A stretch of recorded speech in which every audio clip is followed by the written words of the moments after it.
Good morning, good afternoon, and good evening. I am having a great privilege to have with me for you a dating coach. That's something that I never would consider, first of all, is existing, but I think, and I hope you agree with me, very much needed. Andreas, dating coach, co-author of lately published book, Courage, is today with me. Welcome, Andreas. Thank you, Magdalena. Nice of you to have me along. What can I do for you today? As they say. You work with women. How you are perceiving women and their emotional state? Right. Well, I'll be honest with you. It's a privilege to work with women. I am by nature a philogynist.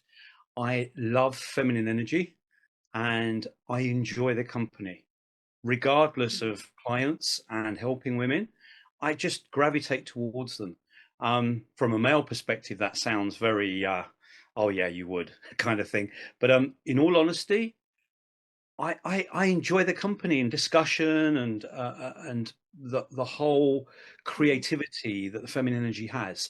So it's a privilege, and I love helping women because I think women can direct men. That's where I come from. I think if That's we could very teach. interesting shift. And it's actually very rare that women can hear from a man so many um, positive aspect how they are perceived. And I say women are absolutely phenomenal, but that you have said women can direct men. In what way? Absolutely. Well, there's a saying, isn't there, that the man is the head of the family, Yeah. and often the woman is the neck and can turn the head, and that is exactly what I talk about. You Okay. can direct a man, but also you can direct the relationship, the way it's going, by controlling the dynamic. The important thing here is it's not just about power; it's about the ability to ask questions, Mhm. create a strategy, and make a man feel like he is actually directing. It's important to understand this. Not that you actually say to the man, right, you're the boss and tell me what to do and whatever, but you just there's a certain dynamic that you can create where you can maneuver the man Yeah. to be their best selves. But in a relationship, get the best out of it together. And I think that's very important. What do you say? Yes, I know the saying, the woman is a neck, but also you have associated that with ability to communicate, to run the dialogue. And we can hear also from the various sources, women are emotionally driven, men more rational. And from your perspective, when you work with women who come to you to learn and understand better how effectively to date, how to make the right decision and choose the right partner, is it true that women are emotionally driven? Right. Let me be clear. I teach and I coach feminine, masculine energy and the understanding of that, and it's not gender related. Okay. Traditionally, a woman is feminine and a man is masculine, and we understand that. And we've come from a society that goes back hundreds of years, where the hunter gatherers, the man did this and the woman did that. That's traditional. In our modern dynamic of dating, especially, we have heterosexual couples, we have homosexual couples, we have gender fluid situations. All of those are a spectrum of masculine and feminine energy. So if I'm coaching a woman, I don't assume she's feminine. I assume she's whatever she needs to be. So Wow. she may have more masculine than feminine, or she might have more feminine than masculine. At the end of the day, of course, it's easy to gender stereotype and say, well, you're a woman. Of course, you're a woman, Magdalena. But you may have elements of masculine Mm, drive you. And masculine and feminine energy have their own attractions. And this is where we talk about relationship dynamics, and this is my field where I specialize in understanding your role, Yeah. understanding what's right for you to attract the correct partner with the ideal dynamic that matches yours for an ideal relationship. That's what I believe. And I love it. I love it because in different words you have say, women must believe they are enough. We are Absolutely. having this kind of tendency or weakness that we are losing faith in ourselves because of various factors, because of from the family we hear not enough positivity, yes, more, comments that are building in us this kind of wall of doubts once we become adults. And then yeah, maybe I'm just shooting with negativity right now, but I just want to refer to it. We need to know we are enough. And like you said, we need to believe in this, that we are, as we need to be, and then we can only develop, not change, but develop to be even better version of ourselves. Would you agree with that? Absolutely. Absolutely. In fact, this is where, when I coach, this is where I go. I go back to understanding the basics of dating, not about childhood trauma and all this. Obviously, we all understand that we are the result of all the experiences that we've had, and especially with dating. If we've had bad dates or bad relationship or bad marriage, it will always afflict us. We Yeah. will always take that with us into the next relationship. If we can avoid that, great. But I think it's also healthy to learn and take the lesson into the next relationship so that you don't repeat the negativity. Obviously, you can't help certain things that have happened to you. So if you've dated someone or been married to someone that's been a particularly toxic person, a narcissist, or a particularly aggressive relationship, Yeah. can't be helped. And obviously, I'm not going to excuse the man or the male or whatever, whoever the person is. It can happen with women as well, can be aggressive. But I think it's important to understand exactly what you said. We are enough, and we can go forward from where we are now, knowing not just that we are enough, but we deserve to realize the potential of relationship that we're worthy of. In other words, if you desire a relationship, which most of us do, you need to upgrade. Don't look back and think, oh, I had this relationship, oh, it was lovely, and it went sour. Yeah, of course it went sour. We all were in love at some point and we broke up. I've had numerous relationships where that's happened. Yeah. I'm the common denominator. They were all Okay. women. Yeah. You mentioned about the moment of if we are learning something from one relationship and this relationship is ending, Yeah. uh, it will be a critical, not only important, I think it will be critical indeed to take the lesson to the next step and treat it like a guideline, not to make this, not to create a similar experience again. I don't want to say it's a mistake, but more as experience. So here's the question. Are women learning? Are we learning from the perspective of your work? Your what are you doing? Meeting lots of women. And are we learning? Because from my observation, we learn until we will burn our hand, maybe fifth time. For me, it's too late. Perfectly put. I I have to say I get frustrated with a lot of my clients because obviously from my perspective, I know and I can see what they need. It's like a personal trainer. I'm already fit. I'm already as good as I can, my potential can be. And I've got somebody that wants to be fit and slim and perfectly in the body that they want. Mm, I can see the mistakes they're making over and over again. And even though I'm spoon feeding them, they are okay. making those mistakes. And it's natural. It's a natural process. Like you said, burn your hand the fifth time, and then you will learn. And I allow them to make those mistakes, because it's only through mistakes you're going to learn. You're going to learn. But I tried to guide them and say, look, this is what I suggest you do. Try this and see if it works for you. And of course, they come back and they say, well, I did that. And I said, did you try that? And they went, well, I didn't want to. And that's the problem. I didn't want to what? I didn't want to upset, or I didn't want to question him, or I didn't want to, I didn't want to switch the dynamic too Yeah. quickly.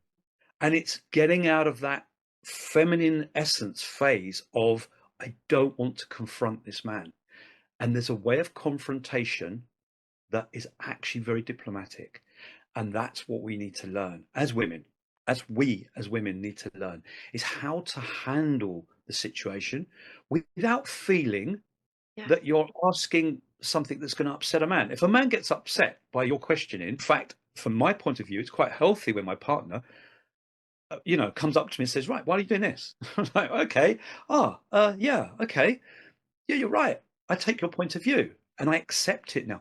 In the past, maybe 20 odd years ago, I would have actually said, look, who are you? I know what I'm doing. Do you see what I'm saying? And I Yeah. think it's important, especially in the dating phase, to assess a man through questioning and not feel that you can't do that. That's so true. Especially that,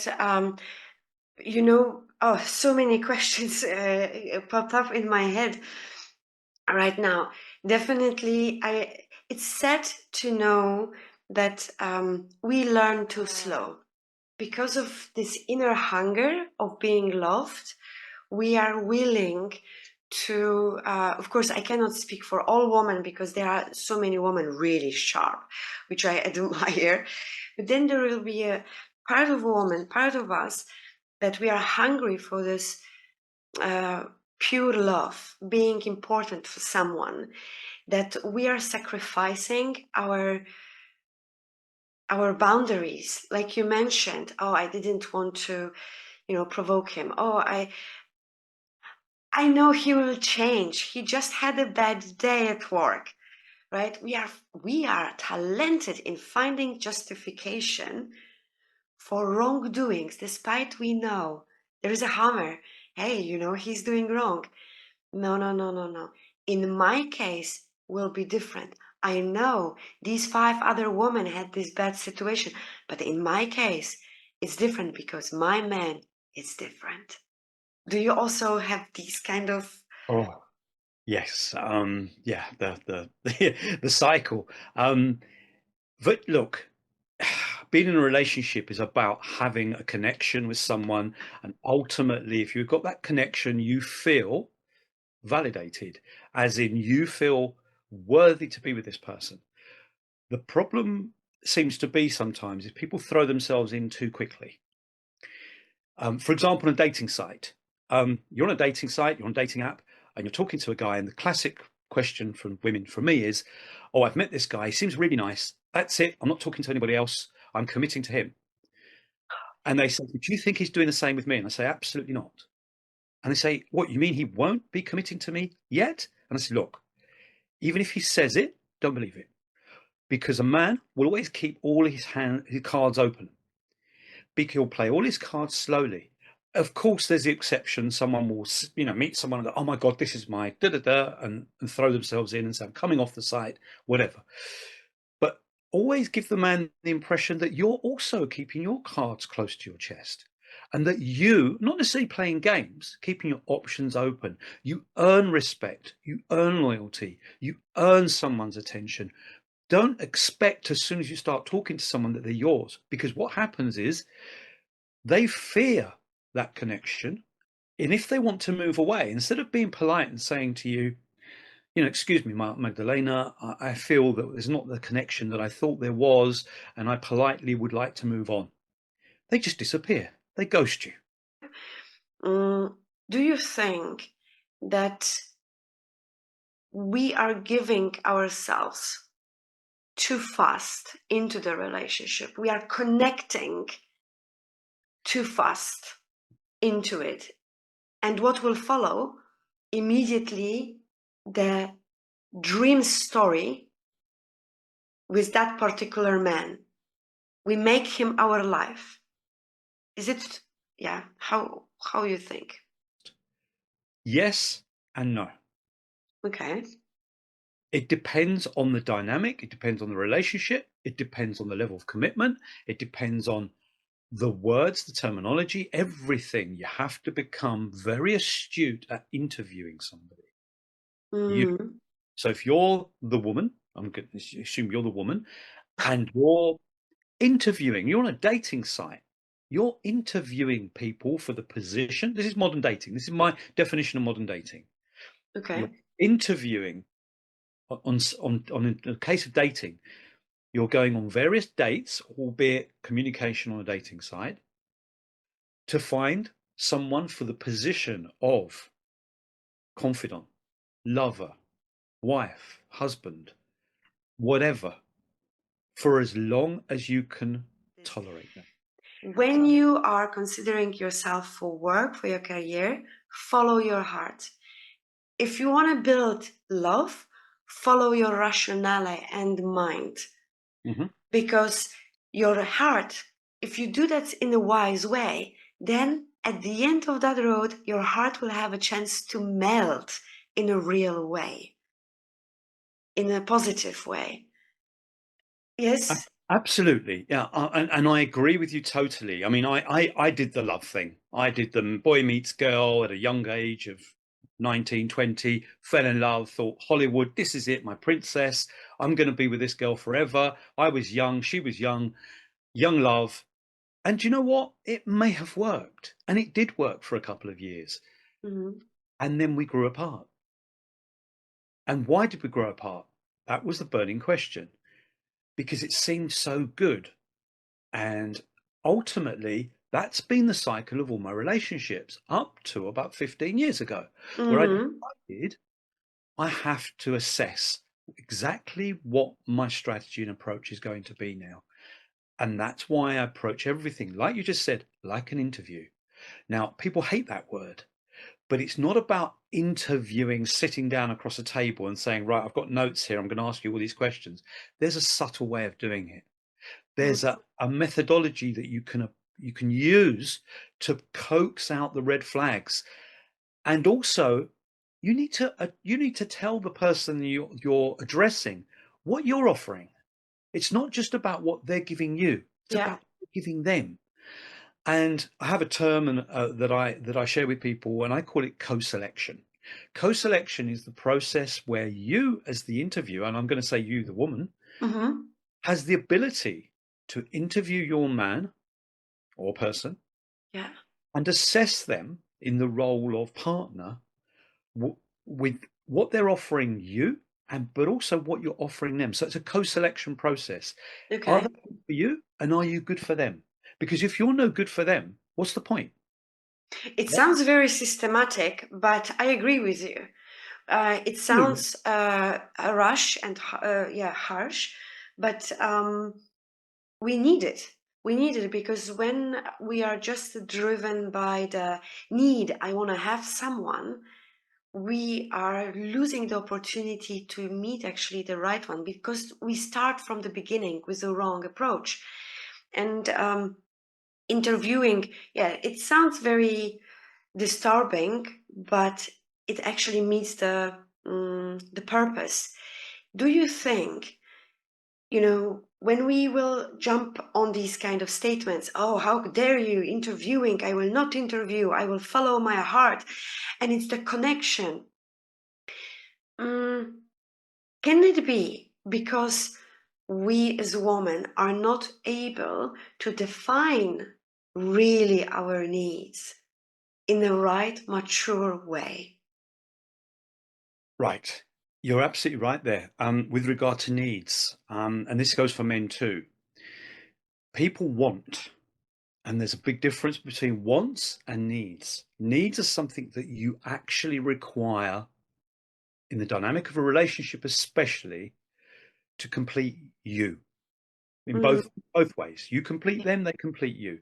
What I mean is nothing is perfect. No one's perfect, but you can get closer to it, the better you are. Okay, so you're engaging with someone with an understanding, and I'll give you the analogy. If you're going for a job interview, You're going there with some qualifications. Yeah, You understand the role because you're applying for the role. You understand the role, and you're applying for a role that you believe you'd be good at. And you turn up at the interview as your best self, and the interviewer asks you loads of questions. They've got your CV in front of you, they've got your that's true. specific, and they ask you questions, and they want to see whether you're worthy of your position and their place. But equally, a good interviewer will also assess whether they're right for you. And this is my point with co-selection. It's about having a strategy. And I know it's horrible. I would never have bought this 20 years ago Mhm. because it's so stiff. But you know what? We buy everything online with reviews. I review everything I buy online because I want to know if it's going to be right for me. So I read the reviews. If it's something I don't know about, for example, if I'm buying a Mercedes, I've got an idea what a Mercedes car is. But if I'm buying some gadget on Amazon and I don't know about it, I'll read a review. I will trust someone else's opinion. Now, we haven't got that when we're So dating. true. All we've got, because in the old days, in the village, and trust me, I come 2 generations back. My folks came from a village. They didn't meet in the village, they met in England. But my grandparents met in the village, and Yeah. their peers, their families got together and said, we know this guy and we know this girl, and they're both, he's nice, he's not, she's nice, da da da.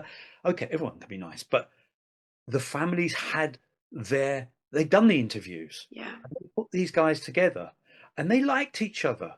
And that's the bit. You like each other. Obviously, if you fancy someone on a dating site, that's your first port of call.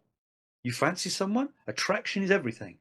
After that, what do? You And read their CV, you read their notes, you think, he's interesting. Oh, he does this and he likes this and his hobbies are like mine. But do you know the person? No. So, as I said to you, interview is how you approach, how you start. And for me, it's communication. For me, Absolutely. And I like even your reference to the old times, because this is how our grandparents were getting married.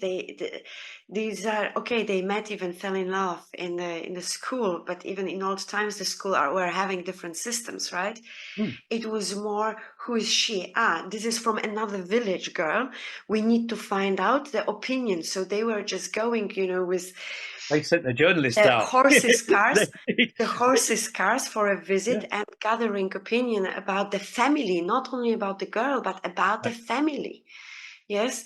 So that's today we somehow hear it more like as arranged marriages, but for me, it's the family protecting adult, of course, and ensuring that that the opinion about people is correct. And this is also something modern dating, what you have mentioned that. And coming back from the research and checking of the family of the candidate, we are dating with someone and two people will tell us it's a wrong decision, drop it. Why we don't listen? Hmm. Right. Why we Because don't it's the listen? modern way of gathering information, right? Yeah. Well, listen, I've been there.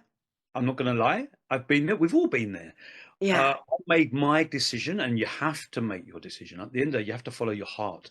But if you followed your heart for the last 3, 4, 5 relationships and it's not working, you have to break the cycle. Otherwise, you're going to do exactly the same thing again. As Einstein says, you're looking for the solution, doing the same thing over and over again. It's a definition of insanity. It's not going to work. You can't do that. You have to actually break your cycle. So, what I suggest is adding something to the dating strategy that's going to help you. And you know what? It could be going on their profile on Facebook or Instagram or whatever and looking at their past and looking how they engage with people, seeing any red flags. I'm not saying you have to be a detective because obviously you may not have that information on a dating site initially. But if you get to that stage, look for the red flags. Don't just go in blind because your friends will look for them. your friends will pick up on those things, and your friends will come back and say, I saw your guy. I don't know, he does this and he does that. And are you aware? And you'll be like, oh my God, I'm too far deep in the relationship now. He's my guy. He won't do that to me. You know, and Yeah. it's too late.